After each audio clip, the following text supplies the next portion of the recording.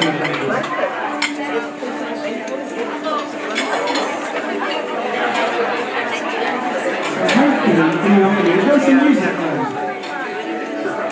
Hang on, we're going to stop the music outside.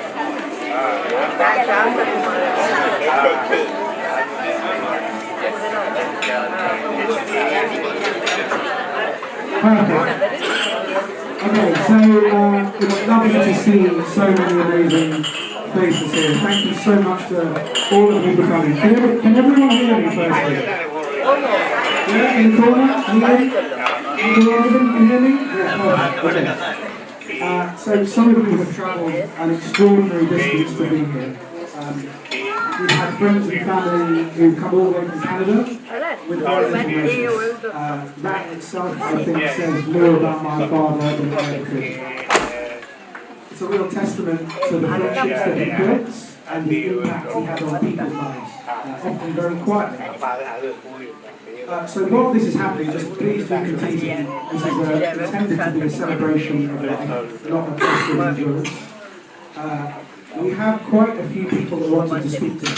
I've asked everyone to keep their contributions as short as possible. A lot of them are Tamil, so anything could happen. I just wanted to start by giving a quick intro. I'm aware of the fact that this is 2 p.m. on Saturday the 1st of February, and when we booked this, we did send it to Karainagar told us we had to. And I didn't check the football fixtures. So Dad would be absolutely furious that this is clashing with Man United. I'm sorry to all the United fans that are here, but thank you for being here. So, look, one of my cousins, a Manchester United fan who's travelled down from Bury, who I informed that we would understand if he wanted to watch Man United, he said, I wouldn't miss it for you. Always had time for him. To be honest, I can't believe you're his son.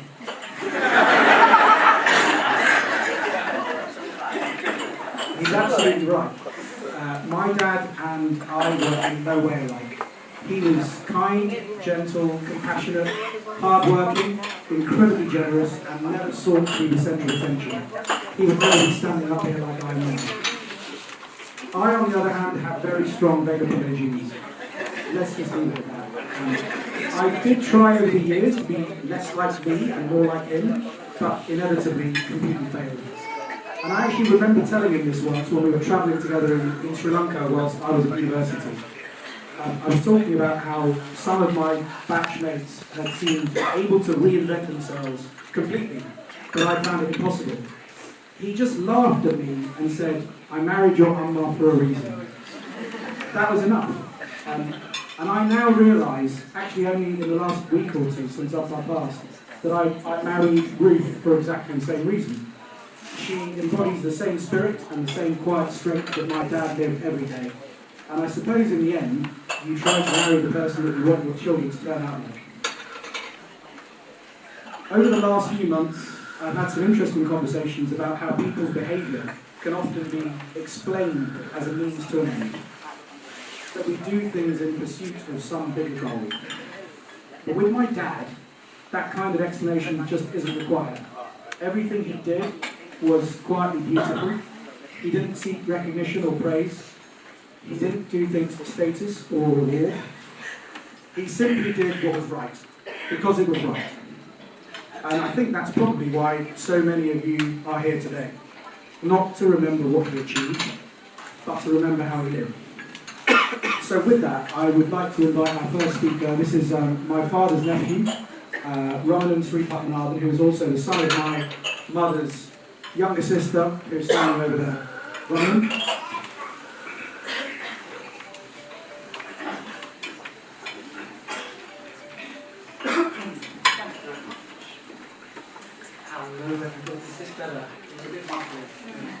Wonderful. So, for those of you who don't know me, I'm Roman. I was Vamadevan Clark's nephew. And he's my only uncle until I say the whole name. Vamadevan.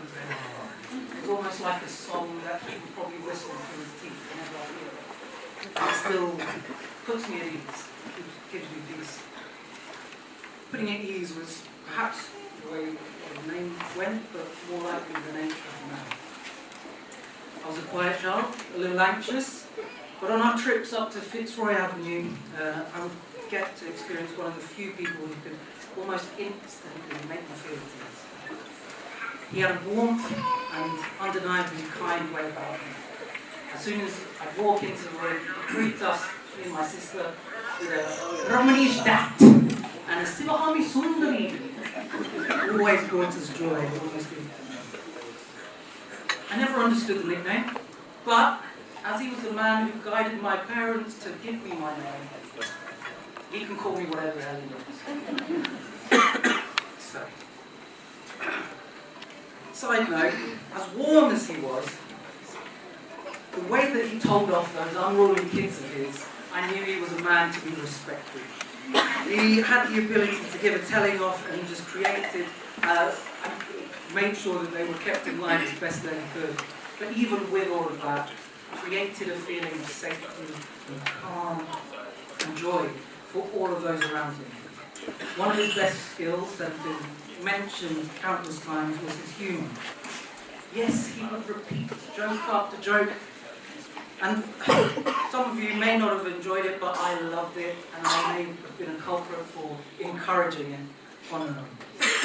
Even hearing him randomly and seeing him look deep into my eyes and then throw one of his punchlines from his observational humour out randomly with a "Ayodhya," and referencing something, a conversation with Govind when he was young, ups and downs, always made me laugh and had me in stitches straight away.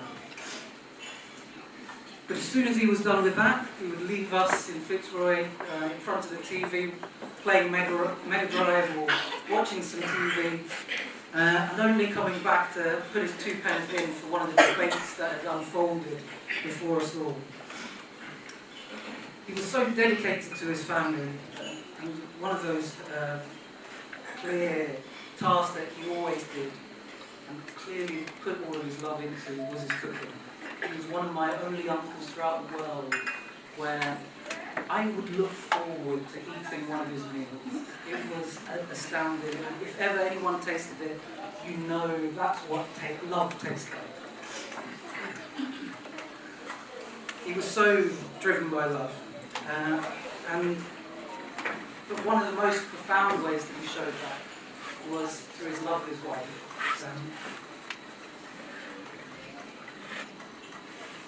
My Karainagar, his wife.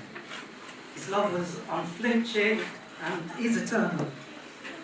Always sitting by her side, and even now, her side feels like an empty spaces there. I never get used to not seeing that.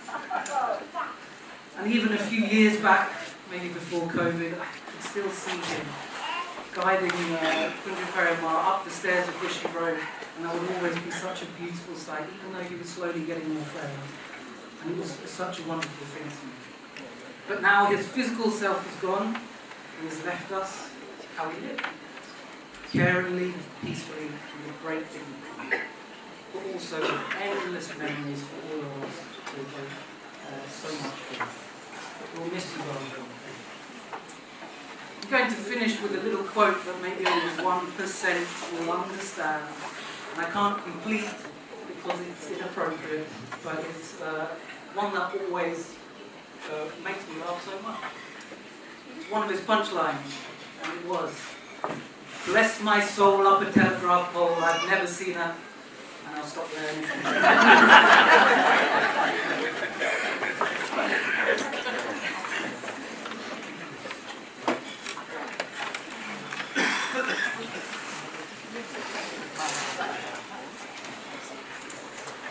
Sorry, round of applause for Robin, please.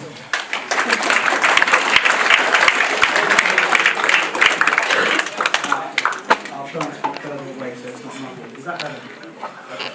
So, I think it's very clear that my father, and by the way, when I say my dad or my appa or father or Vama, they're all the same person. Just aware that not everyone would know that. But He wore many different hats in his life. We knew him as a father, and one of the reasons that we're having so many different people speaking today is because it's really clear, me, Mythili and Vytheki, and I've appreciated this over the last couple of weeks, that we knew him in one guise. And what I really wanted was to get the complexity of his personality out, and it's you guys that tell those stories. Other people knew him as a brother, an uncle, a friend, a colleague, a carer, a doctor. One of his most important hats was as a general practitioner. As Marley said this morning, he originally trained as an ENT surgeon, but after a couple of years in England, he retrained as a GP, and over 3 decades he worked in an amazing, busy general practice on the outskirts of Birmingham. During that time, he built extraordinary relationships with colleagues and patients, and some of you may have seen some of the messages from former patients and colleagues in the booklet today. I remember there was one particular patient, and I can't say his name, but Keith will know and Royce will know exactly who I'm talking about, who would deliver a huge box of satsumas to our front door after every appointment with my dad. And when he was well and he didn't need to see my dad, he just brought the satsumas anyway. And actually, we just thought it was a bit weird. But then my mum got really sick. This was when I was about 9, maybe, and she had to go into hospital for 3 weeks. Her medicines weren't working, and this same patient turned up with the most, I mean, it dwarfed the food that is available today, the biggest vat of biryani I've ever seen in my life. And he didn't even actually knock at the door, he just left it on the doorstep. And we were brushing out, and we thought it was a bomb. It was biryani. And just to show how that relationship was reciprocated, when my dad eventually decided he was going to downsize his car, he didn't think twice. He remembered that Mr. Ali liked that car, so he just gave it to him as a thank you for everything, all the support. And it just showed the reciprocity of that relationship. And that tells you, I think, everything about the kind of doctor, but also the kind of man that he was, and the kind of relationships that he built with people. And having said that, I would love to hand over to the most important colleague and friend that worked alongside my dad for many years, his GP partner, Dr. Keith Chan, who, as Myth said, I think, still runs the practice with his son Royce, who's also here today. Keith, do you want to come over? Has not aged in 30 years. Without my face.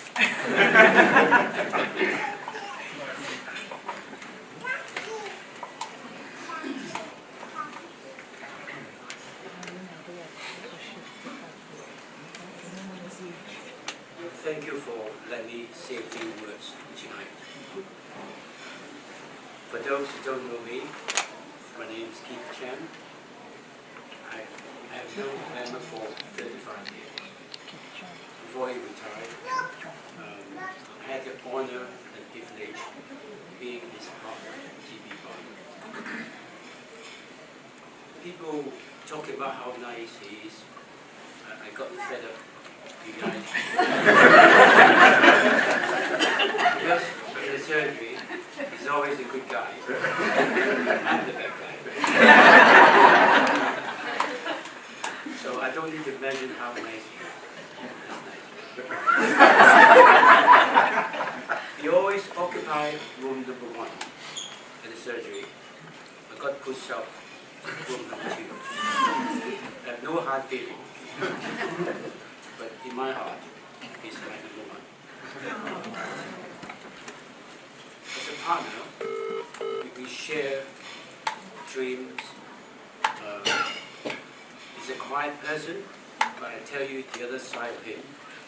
He's a very aggressive man. It all started as a very small end terrace house.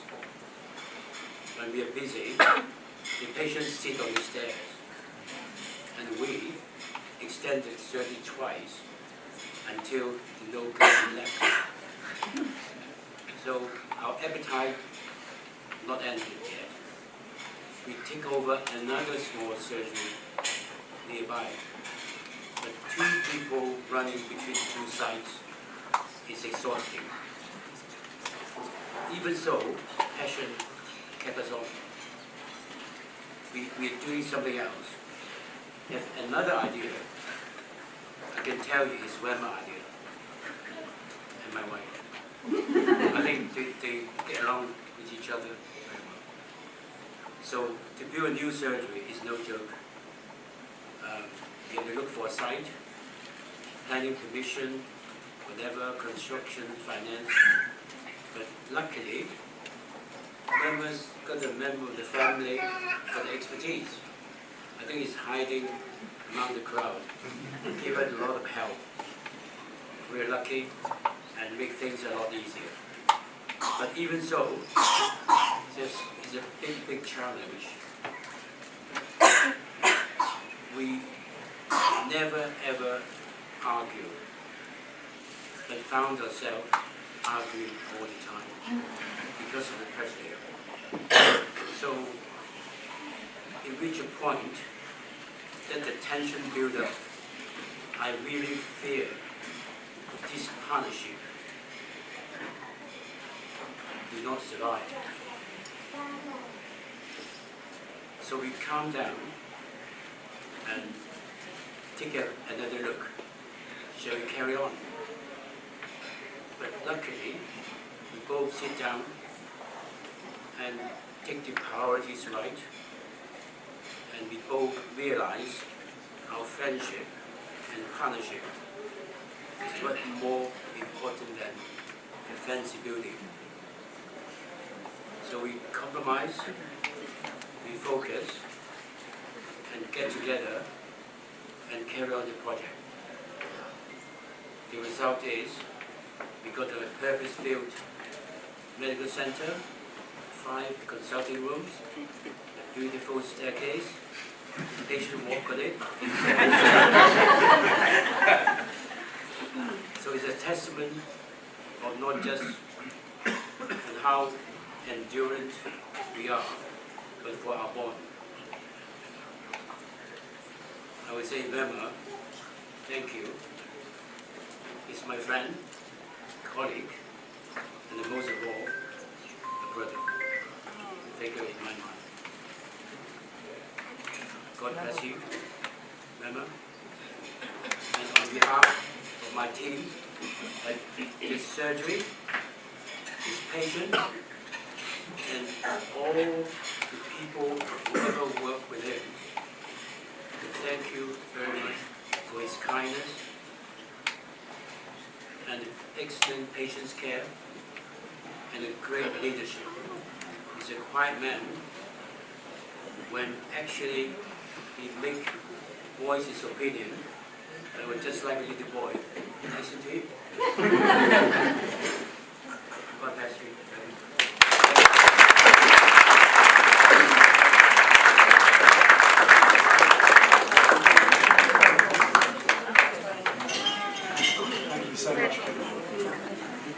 Amazing. So much stuff I didn't know about. I didn't think Dad argued with anyone that wasn't me. So our next speaker doesn't need much of an introduction. It's my cousin and Dad's nephew, Myron Balendran, who is my mum's younger brother's son. Myron and I, you wouldn't believe it, but are actually the same age. He's actually older than me. Although he lived in Nottingham and I was in Birmingham, we spent a huge amount of time together growing up. Most Sundays were spent learning Tamil and playing football, and many school holidays were spent at each other's houses. So Myron saw a lot of my dad, not just as an uncle, but very much as my father as well, and he treated him like a son too. I just wanted to tell you a quick story that relates to Myron and my dad. Alongside all of the wonderful qualities that we have talked about today, there was one very consistent feature of his personality: his complete and utter aversion to risk. He was terrified of heights. He was terrified of DIY. He was deeply suspicious of any cold weather. And one particular summer with Myron, this became very clear. Myron came to stay with us for a few weeks when we were about 12. Dad said that if we were impeccably behaved, he would take us to Alton Towers for the day. And of course, Prince Martin is always impeccably behaved. So we arrived at Alton Towers, the three of us, unbelievably excited. We had researched every single ride in minute detail. And I think within the first 10 minutes, after we got through the gates, Dad caught sight of one particular ride. For those of you who know it, it's called Nemesis. And he stopped in his tracks, completely stopped. He went really quiet. Then he looked like he was going a bit blue. Then he swore in Tamil multiple times. He swore again, louder and louder. Then he stopped talking, didn't say a word for about 5 minutes. Then very calmly realised that he was supposed to be looking after us and calmly announced that we would be not going on any more rides designed for anyone over the age of 6. So, we went on the teacups and the runaway line train, and then we went home. He had a brilliant day. I will leave it to Myron to tell you a little bit more about him. He's here. Myron, over to you.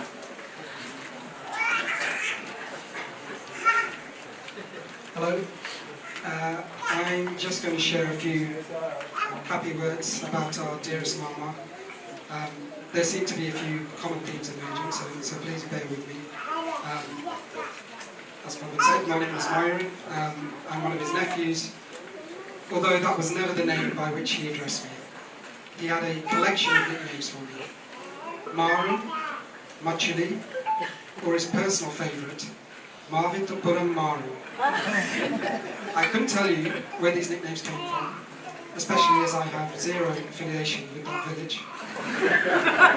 But Maru was the one that stuck, and he'd get great delight from howling Maru as he breathed.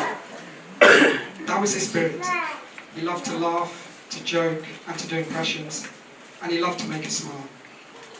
I spent many fun happy childhood holidays with the Vamedevans, always wrapped in his humour, kindness and warmth. He was devoted to his family, and his caring nature was always apparent. Whether I'd been stung by a bee, or his daughter Vytheki had accidentally whacked me in the head with a hockey stick, he'd be around to ease the pain. He loved his cooking and his music, and would often pair the two together. I have many memories sitting on the island of their kitchen, watching him cook up a delicious curry while singing, humming, and particularly whistling. This was something I greatly admired and adopted into my own life. Not so much the cooking, but the whistling. He had such a unique style, and I spent hours trying to attempting to emulate it, along with the accompanying headshake. In the end, I couldn't quite manage it and had to settle for my own vanilla style of whistling, but he provided the inspiration. And he certainly had a wonderful musical ear. And I know he would have been extremely proud to see that musical talent passed on to his children, with the exception of Padman, of course. I'm not convinced that DJing counts. Finally, I must mention that as an avid sports fan, I can't help but feel the footballing gods have also marked his passing by somehow allowing his team, Manchester United, to win a few games. I know he'd be smiling at those recent scorelines in absolute amazement. And his other team, Birmingham City, also won yesterday to send him off victoriously. So, up the Blues, as he would say. On behalf of all my family members who won't have the opportunity to speak today, we were truly lucky to have him, and we thank him for everything. So thank you, Mama. We'll miss your presence greatly, and rest in peace. Thank you.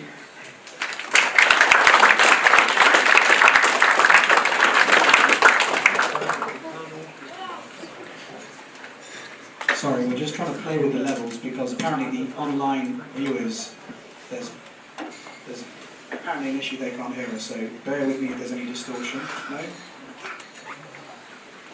Don't worry, let's leave it, it's fine. Okay, so, is that better? Okay, leave it, don't worry. Our next speaker, and the last one in this section, and then we're going to let you guys go and get some proper food and chat for a while to split it up, is Appa's nephew, Saravan. Saravan is the son of my dad's younger brother, Karunanithy. He was the one that read so beautifully in Tamil for us at the crematorium earlier. Saravanan doesn't really need the introduction from me. He and my father had their own special way of communicating. Some sort of private language that the rest of us were never really quite allowed to understand. So it's with some trepidation that I hope he speaks this in English so that we can actually understand. But Sav, over to you.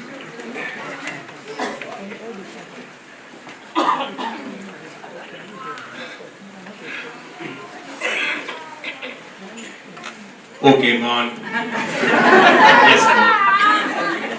So you've all had a little giggle with it. I'm sure he's probably used that same phrase with many of you here. So brief introduction, thank you, Padman. So I'm Saravanan, the nephew of Thampiah Vamadevan. First I want to thank Thampiah and Thamma. If it wasn't for them, my parents wouldn't be here today. In the sense when they first came over to the United Kingdom, they actually lived with both Thampiah and Thamma and had the joyous luxury of watching Mythili, Vytheki and Padman all grow up from little kids. From there, he took a very keen interest in both myself and my brother from a very early age. So growing up, what I can remember, Thampiah always remained very close to us and was the last person to make that phone call at home.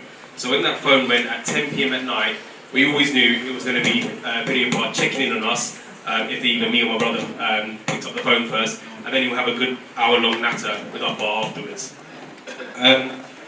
Visiting Croydon as well. Unfortunately in Birmingham at the time there was probably very limited sort of Tamil shops over there, so he certainly liked to come over and spend his time on London Road at Best Foods. Unlike most children who want to go and have sweets and what have you, he would take me to Best Foods, and I had this weird obsession with keys and padlocks and all sorts of things like that. Yeah, he'd always make sure that, without fail, my mum would tell him, don't buy any more, he's got enough padlocks at home. This guy still made sure I got a new one. I think there's a collection at home somewhere. Yeah, that as well. At a young age, growing up, going to Birmingham to 113 Fitzroy Avenue was like our little mini holiday. I still remember the 3-hour car journey in that B-Reg Vauxhall Nova, which only had 4 gears. So it was quite a journey up to Birmingham, but we spent, sometimes up to a week there.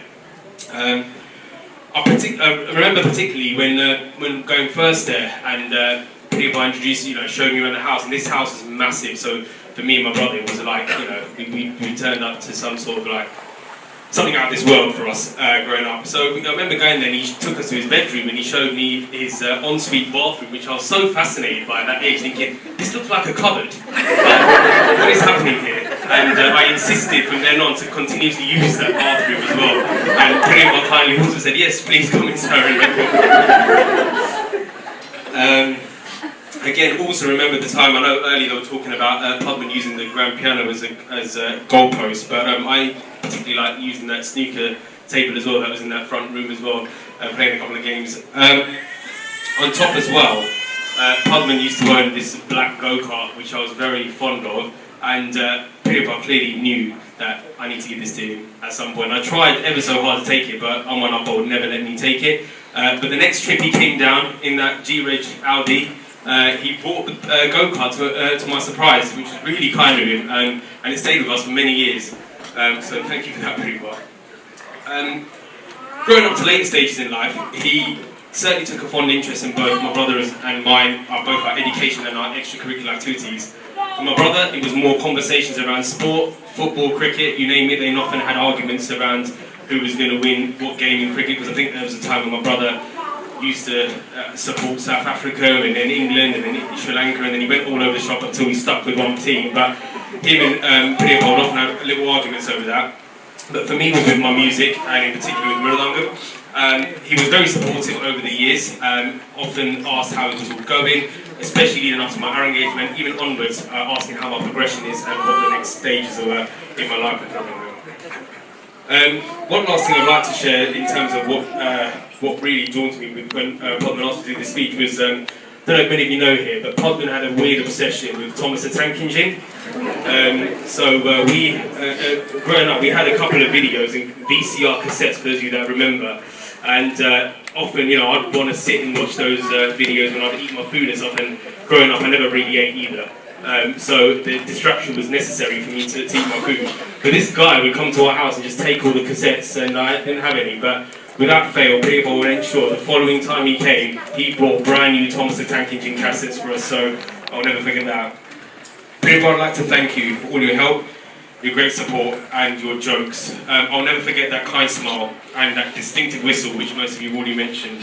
I will definitely miss you. Thank you.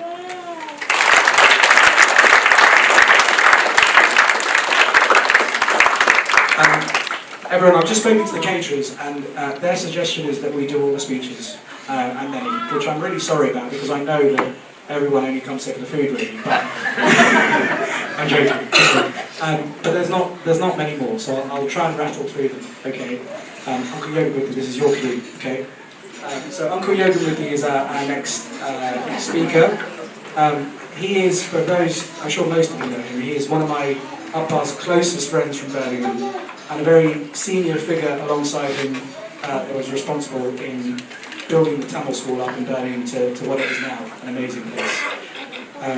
Through the Tamil school, there was a wonderfully close-knit community of friends. Every month or two, there would be a big gathering at someone's house. The children would run off and mix upstairs, and the adults would enjoy what can only be described as a very lively evening of food and juice. Looking back now, and realising that I'm entering that phase of life myself, I can only conclude that I am considerably more boring than they ever were. And just one story that summarises that. They're sitting right there, if any of you want to look at them. There was a party at Uncle Yogamurthy and Auntie Shamala's house in Sutton Coldfield, which is a good 30-minute drive from us in Hartlepool. After a particularly great night, my dad drove us home. That's my mum and my sisters and me. We got home at about 1 in the morning, and I don't know if you remember, back then we had this really old, like a gravel drive in Fitzroy Avenue. It was pretty horrible. And we had just literally walked through the front door, and then the phone rang, and it was Auntie Shamala. And she said, "I think Vamadevan has left his shoes here."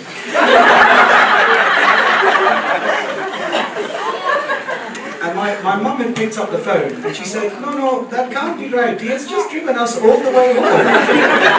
And then I remember just looking at my mum, and she looked down, and she realised in that moment that her responsible, medically trained husband had indeed just driven 3 kids home, walked across a vicious gravel driveway, completely barefoot, and had no understanding of what he had done. So with that, Uncle Yogamurthy, I will hand over to you.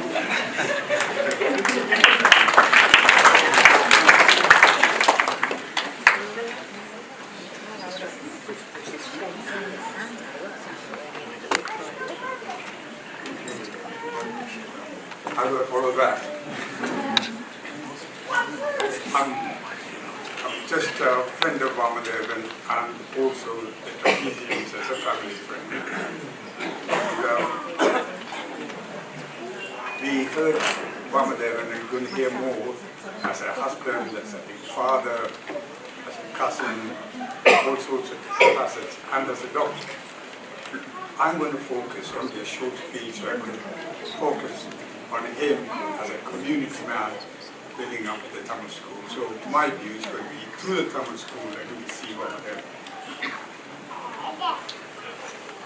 The Birmingham Tamil school was, I always described as the brainchild of Vama and Nimaleswari. And it is Birmingham Tamil school, but people attended from Coventry, from Warsaw, Nottingham, Leicester, all over the place. They used to come and Stafford, and they used to come. And we used to have 2 functions: the Saraswati Puja and the annual dinner. And it's been recorded a few times how good he was in cooking.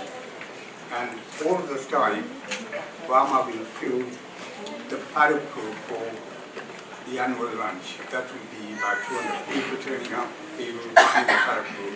That's his trademark thing, and he carried on doing that at the school function. And for Saraswati Puja, he used to escort Saraswati to the school and back for the puja. And he did that until he left Birmingham and moved over to here in Croydon. And now Saraswati lives in Eastbourne's house. Eastbourne, for those who haven't heard, is the Tamil school. And he left it there. Today this speech would have been done by Eastbourne if not for the fact he's in a hospital. Just happened a couple of days ago. And staying with the Tamil school, the other function, the annual lunch. And the best part of the annual lunch is all the children, every one of them will participate and perform on stage. Early years, we never had a music teacher or anything. And all the training is done between Nimaleswari and other parents. And we used to have rehearsals. Actually, the rehearsals were better and more enjoyable than the real event. And invariably it's held in our place or in Vamas, more often in Vamas. And when we go there, Vama is not the one who just goes around and get the kids to come here, you are singing, you are dancing, you are doing this. No. It's all done by Nimaleswari. And dragging them away from the computer games and then, come on, start doing this and what have you. He never tells anybody what. But he quietly go in and fry some prawns and make some food. As been said before, he'll be whistling or talking, telling jokes with us, and he will do that. And while we were doing that, he would just give us some his trademark iced coffee. And he will be singing away and then doing this. And he'll never get involved with organising. But when it comes to doing things with the kids, he'll leave that to other people to do. But he has his own style of being. Does he not care? Of course he cared. How he cared was different. He would say, hey, Kiki, or a chocolate, and we'll just call kids like that. And we had some Birmingham lessons started, and the one girl who started doing Birmingham was Abby. And she cut her hair short, so I think she's doing Birmingham and her hair to enhance back. And Vama, every time he sees her, he'll go, Tati Tom Num. But he used to do that. And Gudgeon and Jegan, my brother's kids from Nottingham, and they were small. They had a good rapport with Obama, and he would say, come and do an impression of fish. And they will do that with their lips. And he was doing things like that. And my son is proud. Every time he sees Obama sees him, he goes like that. Through his foresighted expression. Yeah, Obama was, he loved the kids, and the kids loved him. They seen something in Obama special. Because he's not the arm waving and jumping on the stage with a microphone or wanting a position in the hierarchy or in the business. He's always quiet, what's needed and good. He always says that to do the necessary, you don't need a position. If I may say that in Tamil, Udavi Sayya, Padavi Theory, that was his motto. And he lived it, and I can see from other speakers exactly the same message being given. When it comes to the love of the kids seeing something in them. It's not just a man, it's something in his face. You know, they say, Ahatin Alakin Muhatin King. when I say that in English, the face is a reflection of the mind, or should I say, the heart. Yes, Vama was a man with a human heart. The God that decided to take his soul. So for us, Vama knows.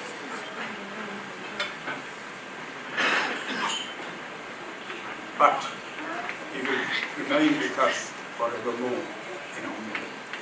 Thank you very much.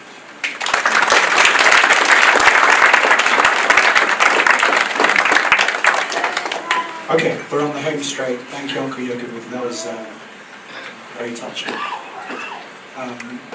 The next speaker is Abdullah. He's already on his way. I think everyone in this room knows you. He is the son of my Amma's older sister, Jegatheeswary, or as we all call her, Pathmalojini. And they grew up, 3 minutes away from us in Birmingham. He and Umaka were part of our everyday life. They knew my mum and dad during some of their very best years before Parkinson's entered our world. So, yeah, he brings with him, I hope, memories not just of Dad as an uncle, but a whole chapter of our family life that feels especially precious now and that I never experienced. So, that's a lot of pressure. Hello, everybody. Firstly, thank you very much for everybody for coming and celebrating my uncle's life. As Padman said, my name is Abdullah, and I would like to just talk just a couple of minutes on Vamadevan and Sivagnanam. I'd love to tell you all the funny stories, of which there were many, or of his repetitive joke-telling habit, which generally ended with an "O Bandaranaka." You know, he definitely found his own jokes hilarious. But when I think about it, what I really enjoyed was watching him just chuckle away for a few minutes to himself at his own joke for longer than wasn't deserved. But irrespective of whether you found it funny or not, it didn't matter. He was in a good place. He put dad jokes on the map, and he was just a happy man. He never really gave life-changing speeches. You know, I probably messed something up for the 100th time, and then, you know, he didn't stop there and try and lecture me. He was one of those guys. He was joyous on your successes and supportive during your failures, never judgmental. And what I learned from him was not words in a speech, it was from his behaviour and actions. He showed resilience in the face of adversity and humility where many men would crumble. He was, I mean, people talk about this, but he was super intelligent. He remembered stuff from literally when he was 4 years old. He's that guy. And he didn't force his views onto other people. He wasn't flashy. He enjoyed simple pleasures in life. He liked a small bottle of beer in the evening after a day of practice, maybe a couple of Glenmorangie or two at a party, but generally in moderation. And when Kunjanti was diagnosed with Parkinson's, he continued to be an inspiring role model with a permanent smile on his face, except if obviously the United were losing. And he also, along with my auntie, brought up 3 wonderful children while perfecting his fish curry recipes at the same time. He also managed, you know, when she was really ill, to send 3 children to independent schools, which could not have been easy as a sole breadwinner, and he seemed to do it all effortlessly. There was never any shouting or screaming. As he did this, just determined humility. That's what he taught me. He stood tall, not because of what he said, but how he behaved as a man, father, husband, and uncle. He'll be missed. Thank you.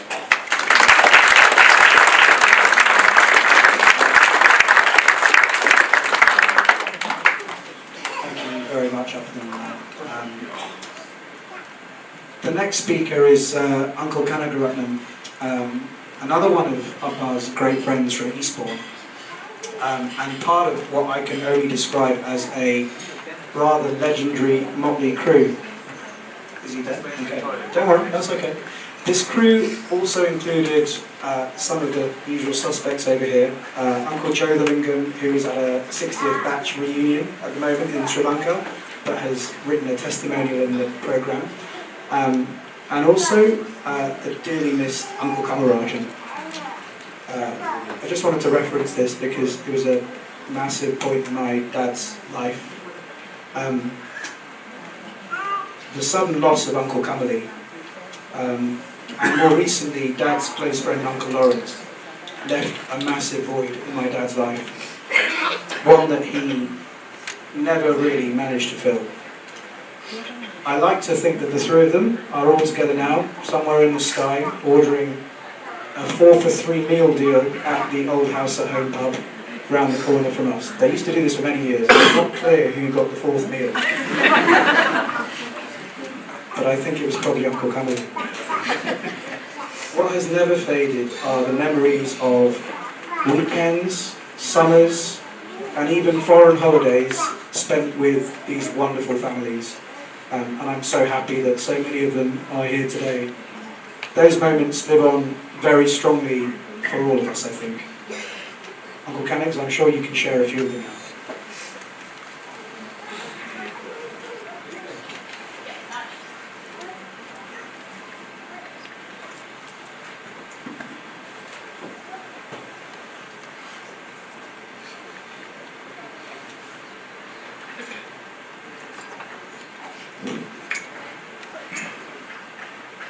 Thanks, Padman, for that wonderful intro. It's a humbling privilege to stand here and pay my personal tribute to a magnificent friend. I called him Barnes. He called me Canucks. Amidst all our heartbreaking sorrow, we should celebrate his magnificent life. He lived his life full and well. Vaman's most appealing and defining character was his sense of humor. He always began with jokes related to real life events. People found him easy to connect with because of his sense of humor. A few hours before he peacefully passed away, he sent a WhatsApp message kept by Padman. He said to me, Canucks, Jyoti and Pushpa Kamalrajan, see you soon. To me, it meant a great deal, and now frankly, it seems even more meaningful. As Mythili said to me, no doubt he is up there in heaven with his soulmates Dr. Kamalrajan and Dr. Sivagnanam, sipping their favorite whiskey and possibly expecting us soon. Of all the most gifts in my life, Vaman's friendship was very special.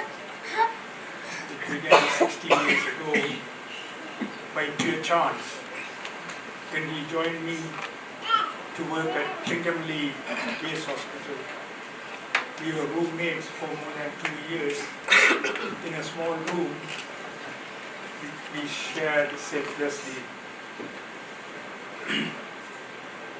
Across the dining room there were 2 other small rooms holding 4 beautiful young ladies. One of them was Nimaleswari. From day one, we found our companionship joyous and invigorating. In Sri Lanka, despite overwhelming workload, with many other friends, we had great times at the beautiful beaches, at Saina Bay and at Nimaleswari. Frequenting local cinemas, especially the ones that gave free tickets for doctors, and the Chinese bar that served cool beer for Vaman. Vaman loved movies and romantic melodies. He was a passionate follower of cricket and loved seafood. He had a special affinity for crab curry. He quickly made friends with our live-in chef and made him adopt his ideas to improve the quality of the curries, especially by adding tamarind. It was in Trincomalee I had the privilege to watch his really perceptible romantic moves towards his Our move across to UK failed to separate us. If anything, it enhanced our closeness as a small, intimate circle of friends with Dr. Kuhanendran, who sadly passed away 2 years ago. And our friendship helped to cope with many financial crises, the ebbs and flows of life, and grew stronger, underpinned by mutual respect and trust. Above all, our inspiring children. Kind, affectionate, and generous in everything he did, at work and outside work. Vamana exuded unique tenderness and compassion that made him greatly admired by his patients, adored by his colleagues, and the wide network of friends. Despite the time we spent with him and his family in Trincomalee and subsequently in Birmingham and also in Eastbourne, remain as golden, unforgettable times of our lives. Always calm and considerate, he responded to whatever life threw at him with a great sense of humor. Warm and simply loved people. He always found something interesting and delightful in people's behavior, especially those behaviors outside the norm. His positive outlook to life was infectious. He had amazing memories for hilarious events of the past and remarkable ability to present even morbid events with a light-hearted humor and inimitable, unstoppable laugh. I needed to tell Vams, my magnificent friend, that I am very grateful for the friendship you have made. Grateful for the beautiful times and the hospitality whenever we visited him. Grateful for his open hands of generosity and kindness. And grateful for his graceful, affectionate bond with our children. As I said, a couple of hours before he passed away, he spoke a few words. He said to me, he would see me, jolly and Pushpa. And then, quite suddenly, to paraphrase Rothstein's words, God's fingers touched him to rest in peace. In his death, as Mahatma Gandhi said, life would persist. Our Vamana's life would persist among the lives of this beautiful family, his grandchildren, his children, and us as his friends, with rich and lasting memories. May Vamana, my cherished friend, rest in eternal peace with the feet of Lord Shiva. Thank you.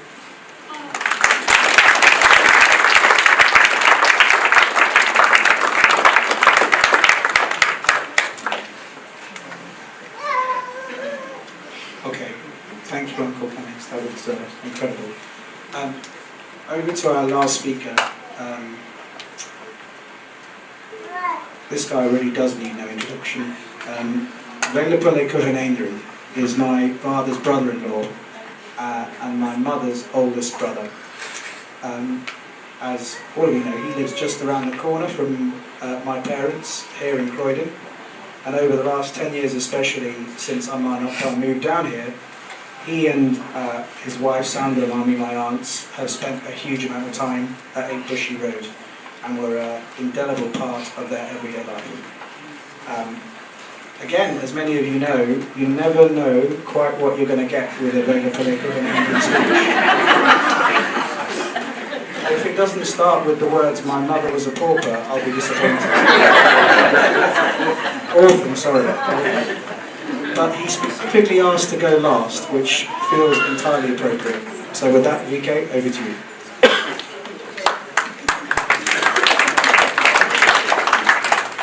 Good afternoon, ladies and gentlemen.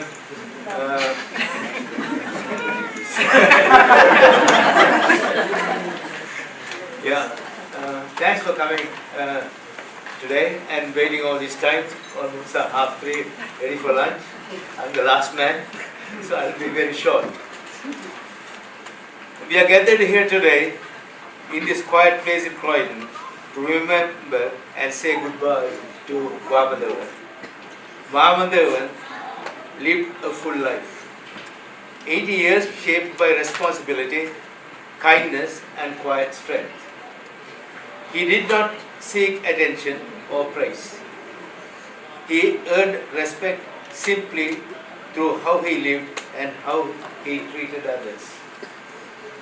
I speak today as his brother-in-law and as someone who had the privilege of knowing him well. The number of people here and the many messages from around the world reflect the regard in which he was held. Not just affection, but genuine admiration.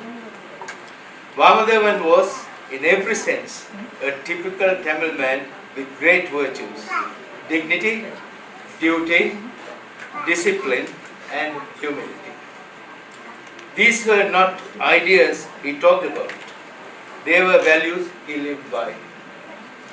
He was deeply religious, but never one to preach.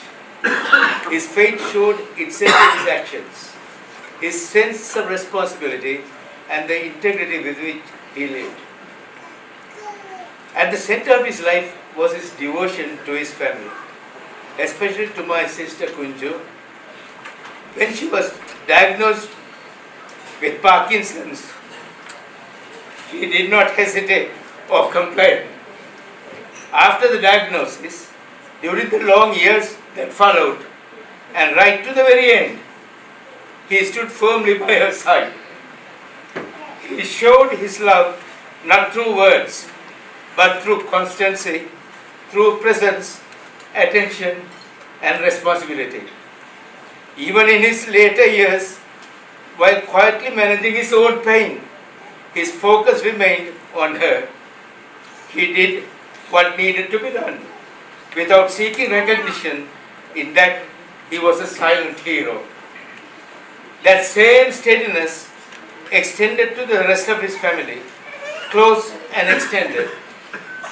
He was dependable and thoughtful, someone you could rely on. Vamadevan also had a gentle humor and a calm smile that stayed with you. In recent days, it is these memories, the smiles, the quiet jokes, the warmth in his eyes that have stayed with us. I cannot fail to mention one incident. Before he got married, me and Vamadevan, some of us here, were in a car accident. And it had been very tragic for a lot of us. But it turned out to be more like a comedy when Vamadevan immediately afterward told Mohan, Kati Nitapita. Anyway, today above all, we feel gratitude. Gratitude for his life and for the example he set, showing us that love lived daily through consistency and care without ever instructing. He reminded us of our responsibilities to one another. To Mythili, Vytheki and Padman and your family, we are deeply proud of you. The care, patience and love you have shown your parents over many years, quietly and consistently, has not gone unnoticed. It is a true testament to the values you were raised with and to the example set by both your mother and father. In you, their legacy is already alive. Vamadevan, thank you for your steadiness, your devotion, and your goodness. You will be missed. May your soul rest in peace. Goodbye.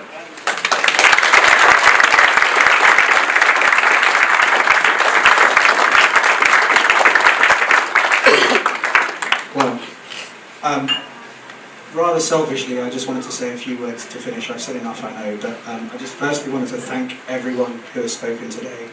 Appa would have loved hearing all of your stories. I'm sure he has heard them, wherever he is, just as we all have.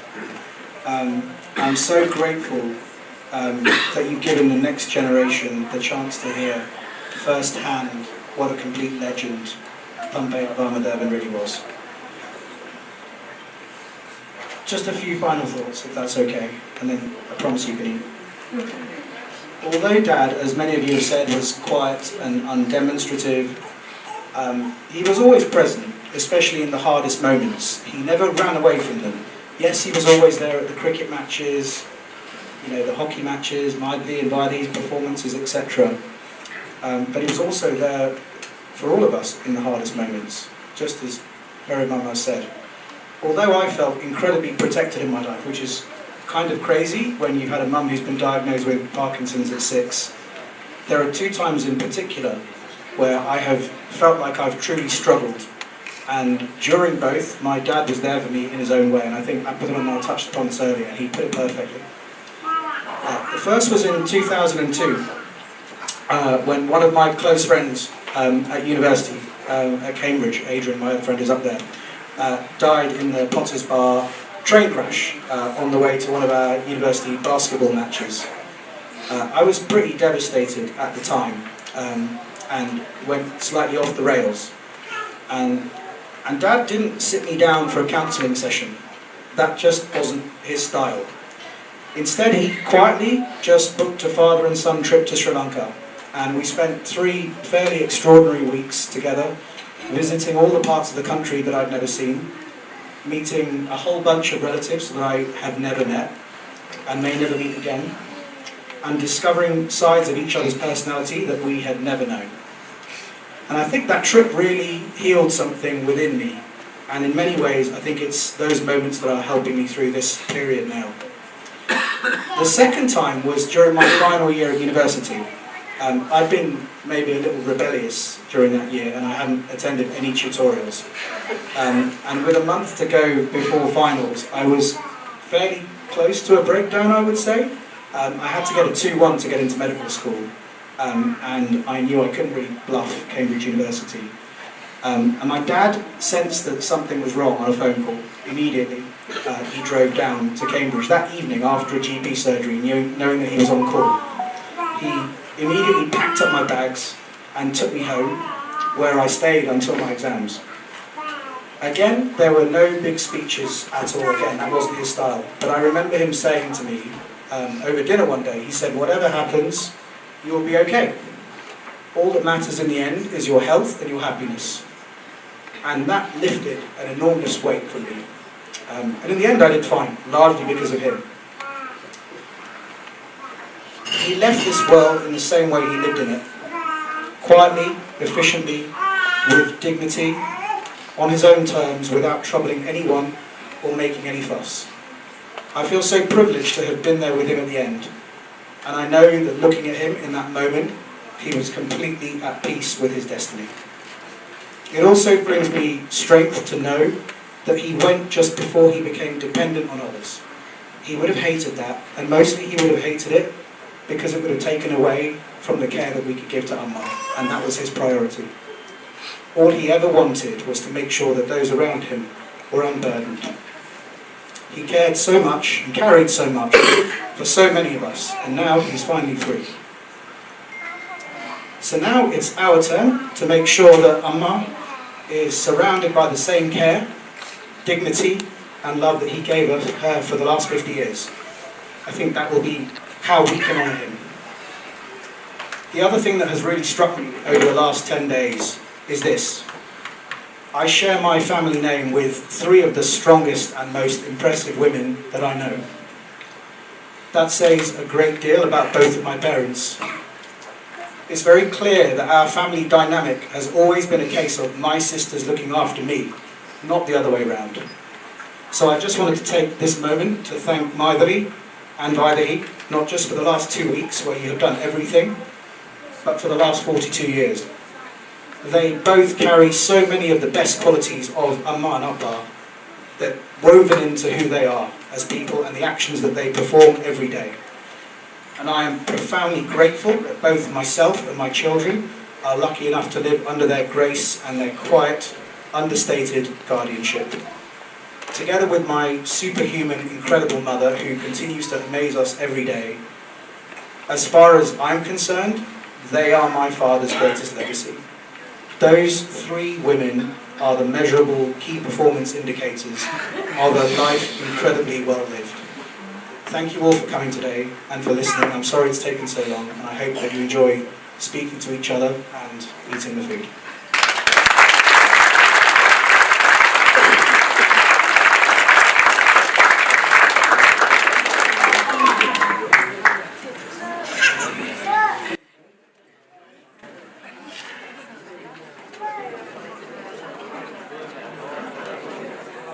The food will be served next door, so please feel free.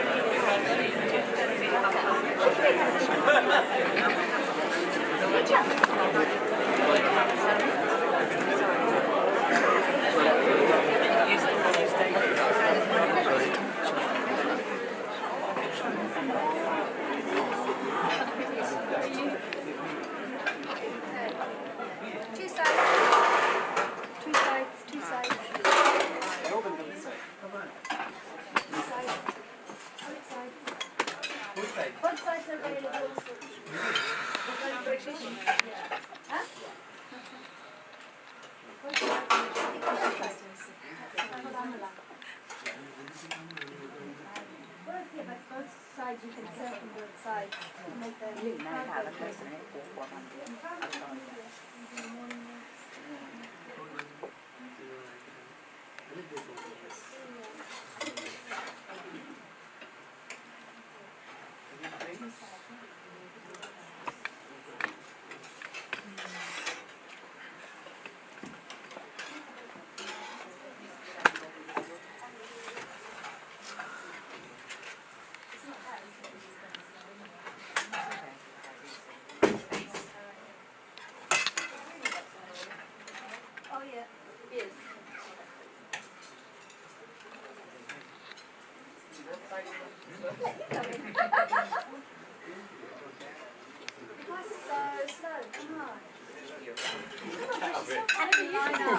Get over here, man.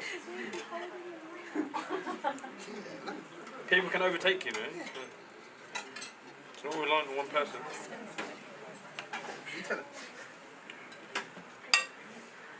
I've moved. Why is it not letting me?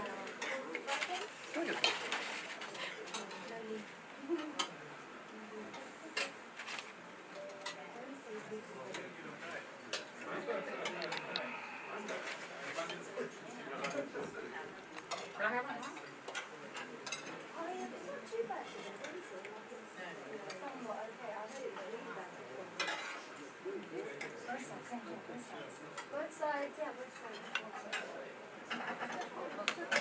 Look at the see which one's going to be faster. Yeah. Why not the whenever we this was like talks to the press like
Probably will come next year. Yeah, so before you know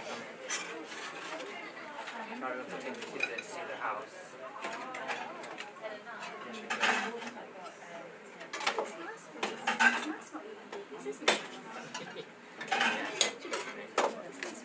I think so, that's what I've seen it.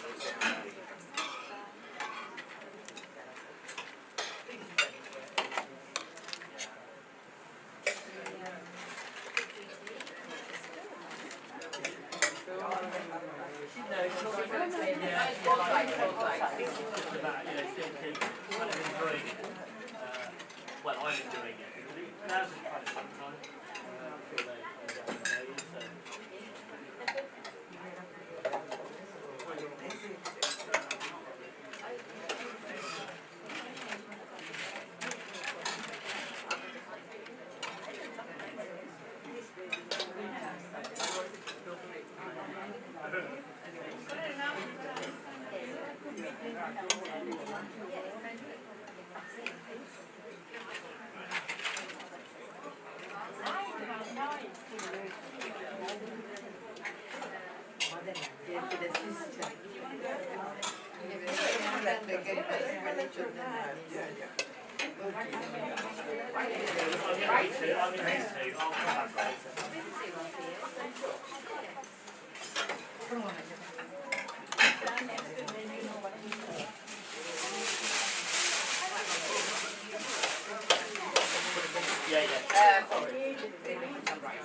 Looks very nice.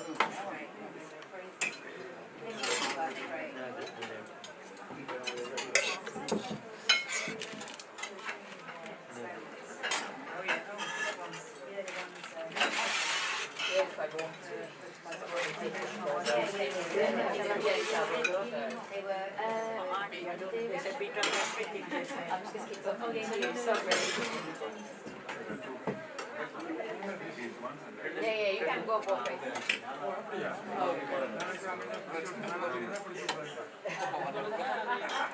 No, because we are not serving. Yeah.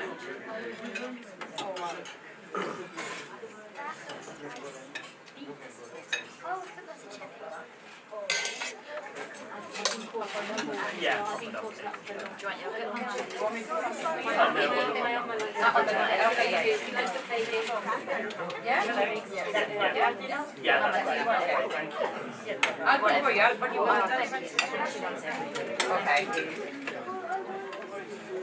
Ruth, can you have some yogurt in there? Sorry, thank you very much. No, that's fine.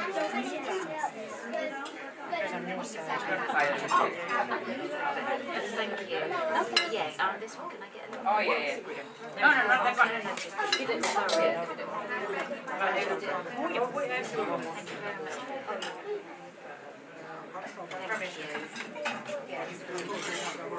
This is a glass of water. Oh, the other 5 years. You'd have to try to tell me. Yeah.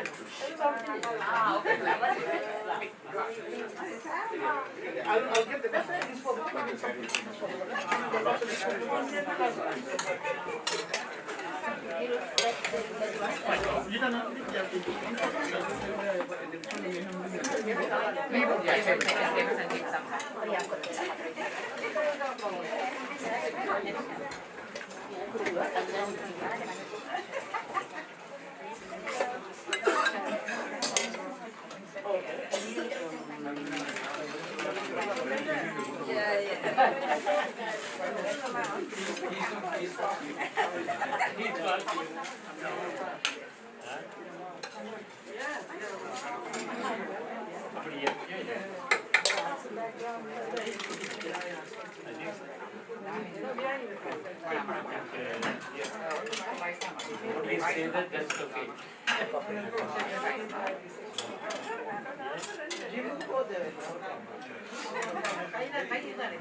And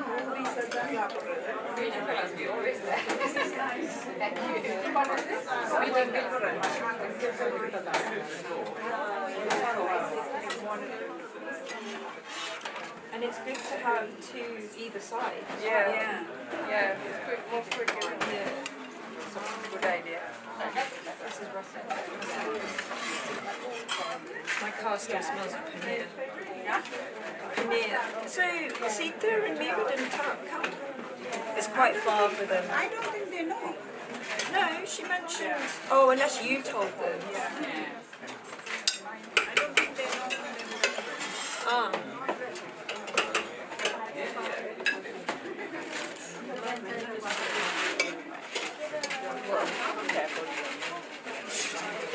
That's bitter, right? Yeah, that's very good. Good for you. Yeah. I like more papadam. Actually, I'm going to take this out. Actually.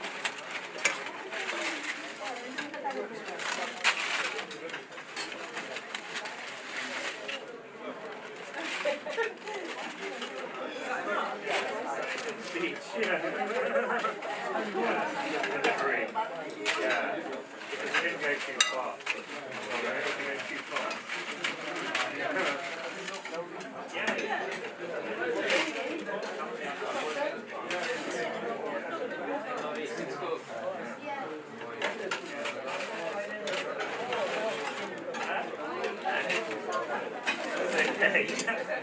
Otherwise it's not interesting.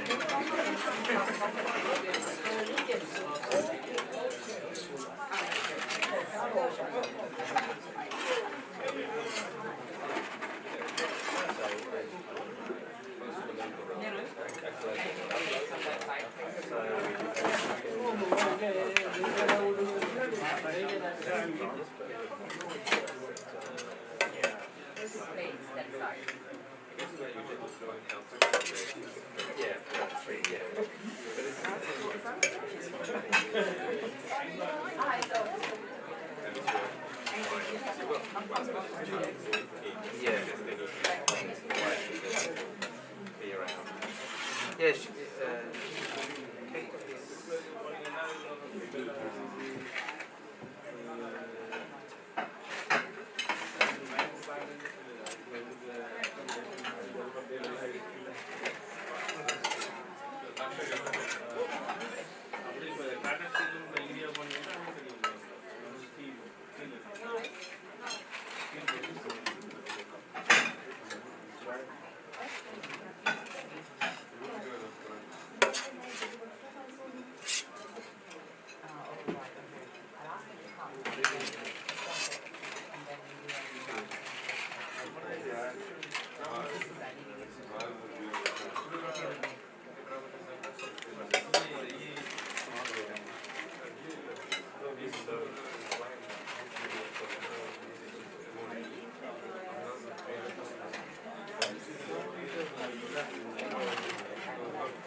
This.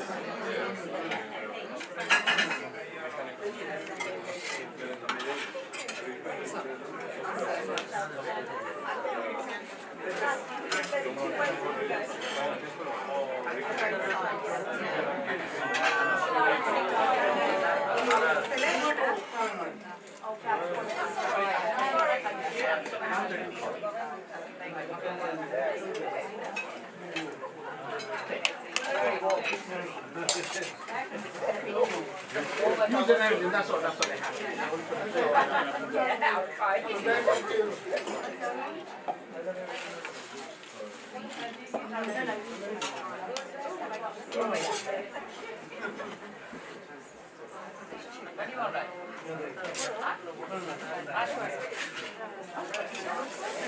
they want to take a carry on.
Oh, thank you, David. No.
Got a training to come.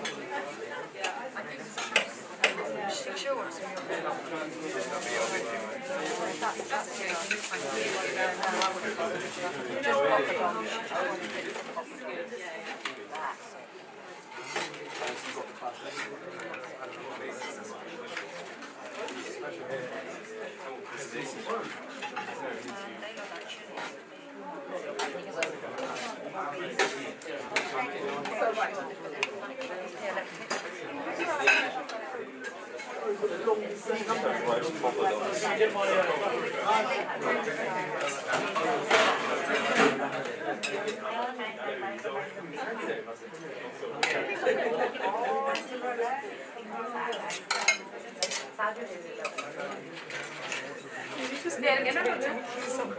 Did you just imitate taking something? Well, I was moving it around to see what it was. If it was crispy, I was going to take some, but it's not crispy, so I don't want any of it. That's crispy. That's why I've taken some of it. No, that. Oh, yeah, but that's chili, so like spicy stuff.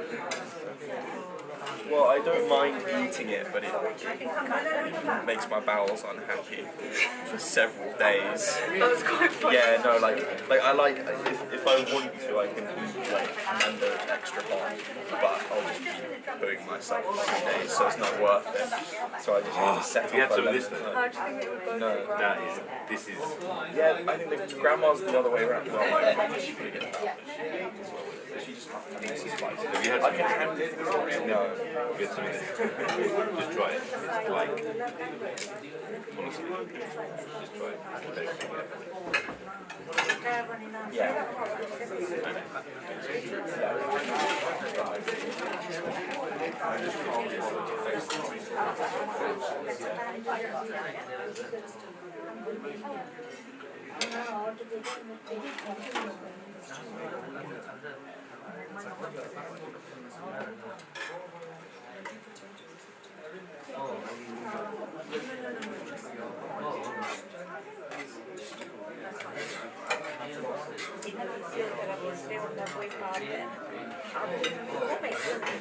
Exercises to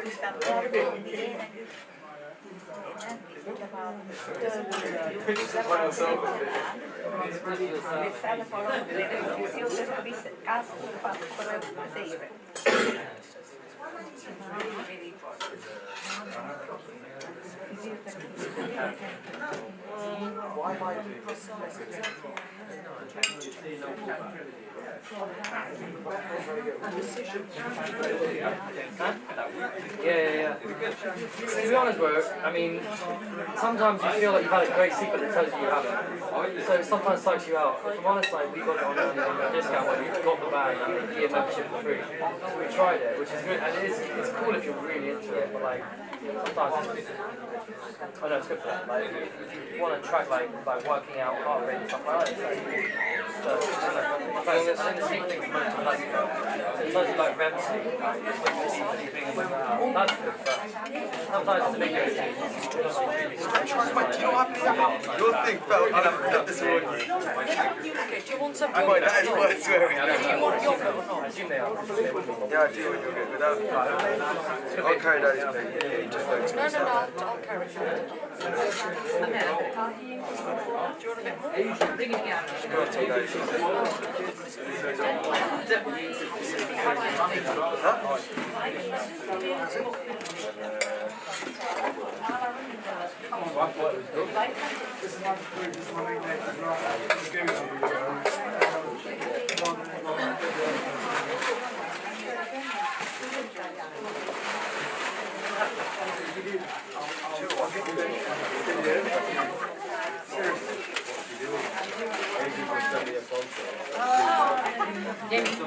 Yummy, drop off that one.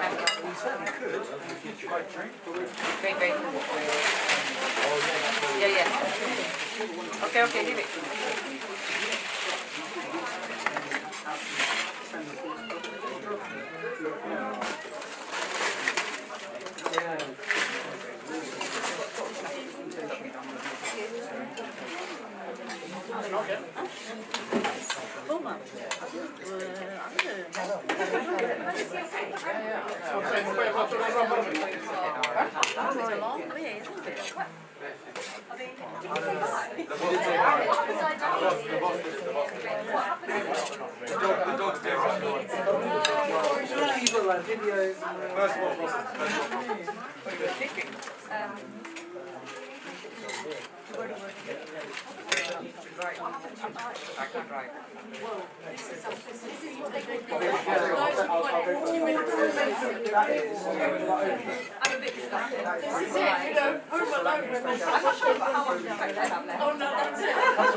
Ramesh.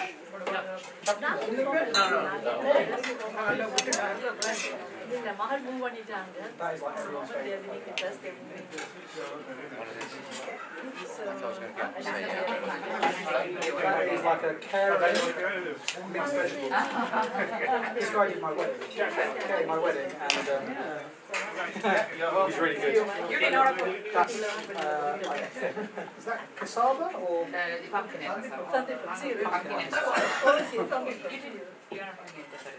No. That's dal. That's really nice lentils. Really good. Have beans. So logical.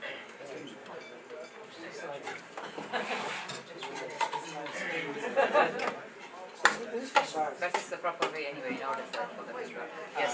Russell, right? Yeah. And then some yogurt stuff, mate. Well, this is Sri Lankan. Yeah, Sri Lankan. this is very traditional Sri Lankan food. This is like stuff with palm, why not? It's a bit bitter, but it's nice. Oh, the beans And then that's without spicy, that's spicy chili. I'll give that much, mate. Are you based in Croydon? Harrow. Are you new? No, it's not. Yes. It's our wedding. Oh my god! And we did David's wedding. I've never had your food. It's really tasty. Thank you. It's all something, yeah, thank you. We've been since 1997. 20 years. That's the first we started out. I've never had your food. It didn't even pop up 70 years as well. Huh? Yeah. It popped up 70 years as well. The 70 years. I didn't consider that. I know your She's food. She's So you were not, he was giving you a camera.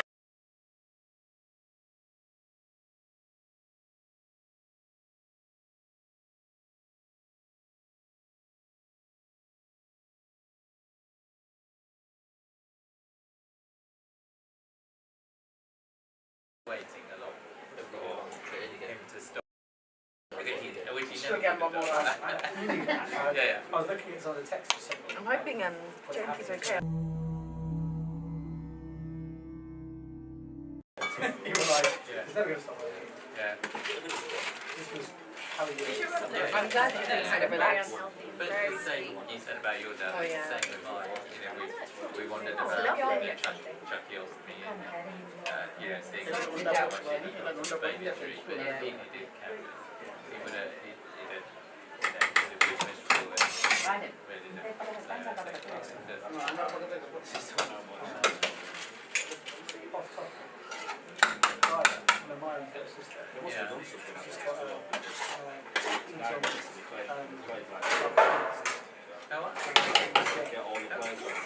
It's eight.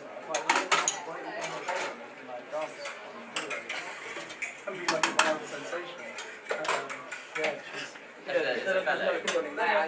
Consultant, actually, he's got who's left them? Well, it was her and Jeremy. Well, it was Jeremy and Maria. Maria probably. Jeremy don't just I think I got to go from You know his language, there's two jobs. only food have I done with very they both we use food. Yeah.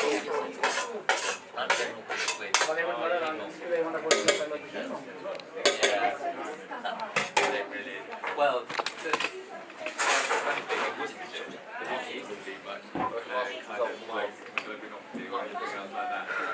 when I started, it was 2006.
My husband had 3 grandchildren. And also, it looks a lot like that. But I feel like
good, right? I kind of had a feeling. So, like I said, last minute, let me say something. It's not really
like, yeah, I've got no pension income to report. And we're like, right, but our we get sources, like we get data from HMRC, and then we break down with that. You've got 3 pension income sources. No one else has any pension income. He doesn't even know what's coming into his own account. That's probably where it goes wrong. Right, that's where it goes wrong. Then we have a nice folder. We have a folder. We folder everything. And then we need to make one in front of your husband. But yeah, prior to that, one of your filing costs used to be a drawer, stuff in the drawer. And then when I was like, no, I file, I have a folder. And then I was like, I don't see the point. I think it's a waste of my life being in this folder. I am a master of the spreadsheet. You are master of our household spreadsheet. But, like, then once I started picking these files, and then, you know, suddenly you need, like, I don't know, my MOT stuff. Yeah.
This is a classic Gen Z attitude. If it was like last week, it's different. Like, I actually have work to do. Like, in February, we have nothing to